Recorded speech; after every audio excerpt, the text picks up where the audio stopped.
Hi friends, welcome to my second mini vlog. ಇವತ್ತಿನ plan ನಮ್ಮದು ಝುಡಿಯೋಗೆ ಹೋಗೋದಿತ್ತು.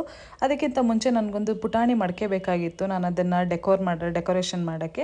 ಇವಾಗ ಆಂಟಿ ಹತ್ರ, ನಮಗೆ ಗೊತ್ತಿರೋ ಆಂಟಿ ಹತ್ರ ಅದನ್ನು ಹೇಳಿ ನಾವು ನಮ್ಗೆ ಯಾವ ಥರ ಬೇಕಾ ಆ ಥರ ಮಡಕೆ ತೆಗೆಸ್ಕೊತಾ ಇದ್ವಿ. ಆಂಟಿ ಅಂತೂ ತುಂಬ ಹೆಲ್ಪ್ ಮಾಡ್ತಾರೆ, ತುಂಬ ಇಂಡಿಪೆಂಡೆಂಟ್ ವುಮೆನ್ನು. ಸರಿ ಆಯ್ತು ಅಂತ ಅಂದ್ಬಿಟ್ಟು ವೀಣಾ ಆ ಮಡಕೆ ಚೂಸ್ ಮಾಡಿದ್ದಾರೆ. ನೋಡಿ, ಅದಕ್ಕೆ ಡೆಕೋರೇಷನ್ ಮಾಡೋಣ ಫೋಟೋಶೂಟ್ಗೆ ಅಂತ. ಅಂದರೆ ನೆಕ್ಸ್ಟ್ ವೀಕ್ ಒಂದು ಫೋಟೋಶೂಟ್ ಇದೆ, ಅದಕ್ಕೆ ಬೇಕಾಗಿತ್ತು ನಮ್ಮ ಕೃಷ್ಣನ್ ಥೀಮ್ಗೆ. ಸರಿ ಅಂತ ಹೇಳಿ ಒಂದು 2 ಮಡಕೆ ನೋಡಿದ್ವಿ, ಯಾವುದೂ ಇಷ್ಟ ಆಗಲಿಲ್ಲ. ಲಾಸ್ಟಿಗೆ ನಾನು ಈ ಮಡಕೆ ತೊಗೊಂಡೆ. ನೆಕ್ಸ್ಟು ನಾವು ಹೊರಟಿದ್ದು ಝುಡಿಯೋ ಕಡೆ. ಆ್ಯಸ್ ಯೂಶ್ವಲ್ ಟ್ರಾಫಿಕ್ ಅಂತೂ ಹೆವಿ ಇರುತ್ತಲ್ಲ, ಹೇಗೋ ಟ್ರಾಫಿಕಲ್ಲಿ ಜಂಜಾಡ್ಕೊಂಡು ರೀಚ್ ಆದ್ವಿ ಮಂತ್ರಿ ಸ್ಕ್ವೇರ್ಗೆ ಒಳಗಡೆ ಹೋಗೋಷ್ಟೊಳಗಡೆ ಆಲ್ರೆಡಿ 7:30 ಆಗೋಗಿತ್ತು. ಒಳಗಡೆ ಎಂಟ್ರೆನ್ಸಲ್ಲೇನೆ ಈ ಪುಟಾಣಿ ಲಕ್ಷ್ಮಿ ಕೂರಿಸಿದ್ದಾರೆ. ನೋಡಿ, ರಂಗೋಲಿ ಅಂತೂ ತುಂಬ ಚೆನ್ನಾಗಿತ್ತು. ಲಕ್ಷ್ಮಿನೂ ಅಷ್ಟೇ ತುಂಬ ಚೆನ್ನಾಗಿ ಕೂರಿಸಿದ್ರು. ಅದನ್ನು ನೋಡಿ ನಮಗೂ ಖುಷಿ ಆಯಿತು. ನೆಕ್ಸ್ಟ್ ನಾವು ಹೊರಟಿದ್ದು ಝುಡಿಯೋ ಕಡೆ.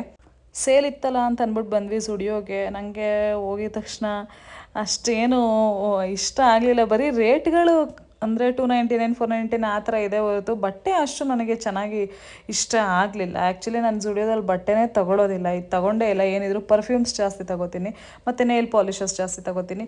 ಸ್ಲಿಪ್ಪರ್ ಸೆಕ್ಷನ್ಗೆ ಬಂದರೆ ಸ್ಲಿಪ್ಪರ್ ಸೆಕ್ಷನ್ ಅಂತೂ ಪೂರ ಗಲೀಜು ಮಾಡಿಬಿಟ್ಟಿದ್ದಾರೆ ಪಾಪ. ಅವರು ಅದನ್ನೆಲ್ಲ ಹೇಗೆ ರಿಅರೇಂಜ್ ಮಾಡ್ತಾರೋ ಗೊತ್ತಿಲ್ಲ. ನೆಕ್ಸ್ಟು ಕುರ್ತಿ ಸೆಕ್ಷನ್ಗೆ ಬಂದರೆ ನೋಡೋಣ ಅಂತ ಅಂದ್ಬಿಟ್ಟು ಎಲ್ಲ ಫ್ಲೋರಲ್ ಕುರ್ತೀಸು, ಸಿಂಪಲ್ ಆಗಿರೋ ಕುರ್ತೀಸ್ ಇಲ್ಲವೇ ಇಲ್ಲ. ಅದರಲ್ಲೂ ಈಗ ಒಂದೆರಡು ಚೂಸ್ ಮಾಡಿದ್ವಿ, ಗ್ರೀನ್ ಕಲರ್ ಮತ್ತು ಇನ್ನೊಂದು ಗ್ರೀನ್ ಕಲರು ನನಗೆ ವೀಣಂಗೆ.